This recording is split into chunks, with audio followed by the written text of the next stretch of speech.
E aí, você é normal? Você já sentiu que você é diferente das outras pessoas? Se perguntou, será que tem algo de errado comigo? Será que eu tenho algum problema psicológico? Essa tristeza é uma tristeza normal ou uma tristeza patológica? Essa ansiedade é um transtorno de ansiedade? Eu estava tendo uma aula exatamente sobre esse assunto, que é sobre os transtornos mentais, uma aula de psicopatologia. Eu sou o Felipe, estudante de psicologia.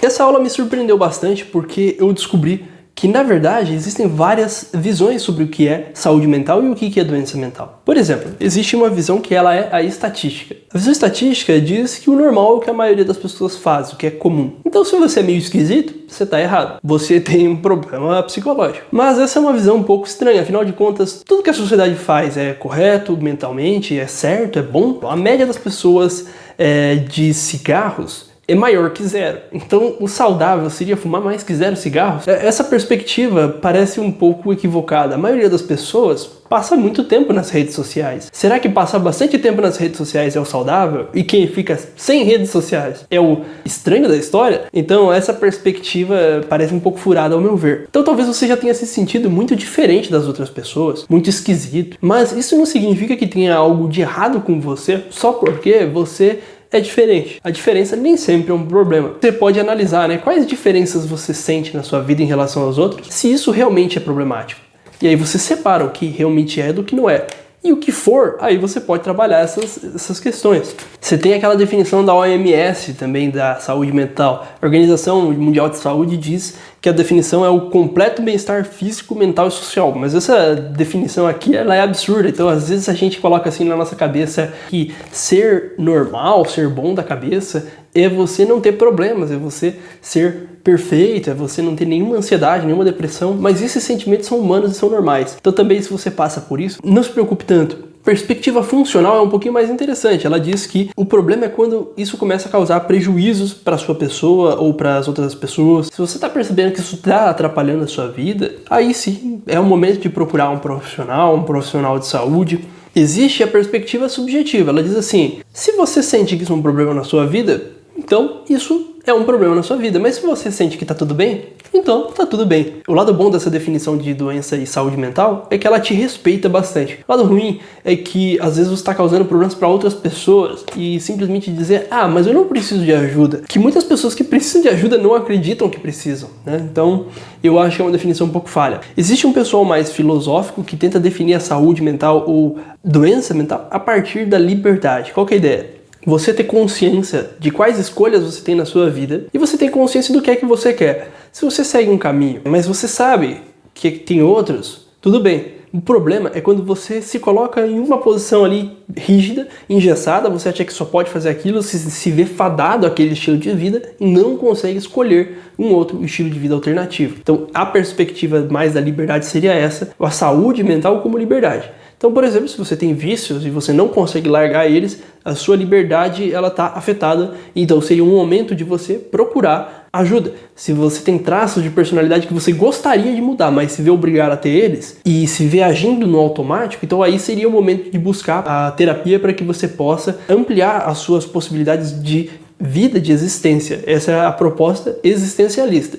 E por fim, você tem aí uma definição mais operacional, médica, que seria o seguinte: se você tem um transtorno, você tem uma patologia mental. Se você não tem um transtorno, você não tem uma patologia. Então você tem ali uma lista de sintomas e você vai fazer o checklist. E quem consegue fazer o checklist melhor é o psiquiatra. E ele vai ver se você tem ou não um transtorno. O problema dessa perspectiva é o seguinte, Vamos dizer que você tenha um problema que seja leve demais para se encaixar em qualquer caso. Você tá bem? Isso já aconteceu comigo.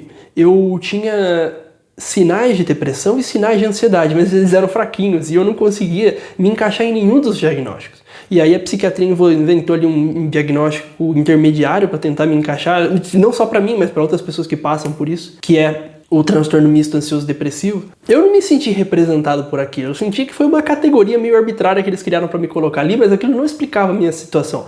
Minha situação não era de uma doença, eu só estava insatisfeito com as minhas situações de vida. Eu não era alguém que tinha algo de errado comigo necessariamente, e sim alguém normal passando por uma dificuldade. Por fim, nessa aula eu vi que muito do que a gente fala que o transtorno está na pessoa, então a pessoa tem déficit de atenção, a pessoa tem depressão, a pessoa tem autismo, muitas vezes a gente tem que levar em conta também que não é só aquele indivíduo. A questão é muito a sociedade. Às vezes pessoas normais adoecem porque a sociedade não permite que elas se adaptem ali. Elas encontram dificuldade de se adaptar àquele mundo. E então o papel não é que você é o problema ou você está errado, mas você se adaptar melhor ao mundo que você vive. Por exemplo, eu tenho um amigo meu que ele tem um intenso interesse por estudar e ele começou a falar demais de estudo e ele não consegue nem trabalhar porque ele não consegue se concentrar num trabalho, ter uma vida social, ele só consegue falar dos interesses de estudos dele.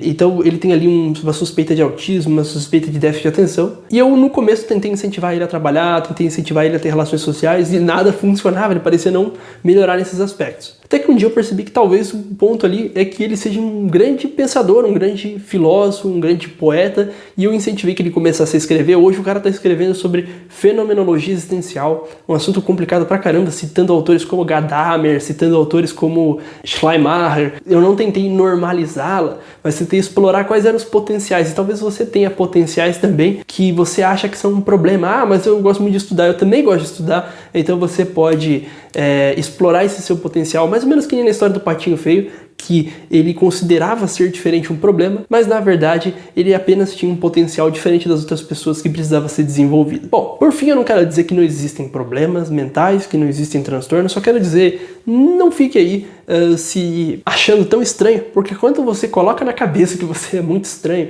e que existe algum problema com você entra num looping, porque você começa realmente a não conseguir mais interagir com as pessoas, porque você mesmo se isola e daqui a pouco você não tem mais habilidades sociais para lidar com as coisas. Isso se torna um ciclo que você entra. Mas da mesma forma como você entrou nele, você pode sair. E não significa que você seja assim, é só uma questão de perspectiva. Deixe nos comentários o que você achou desse vídeo, se ele te fez pensar em algo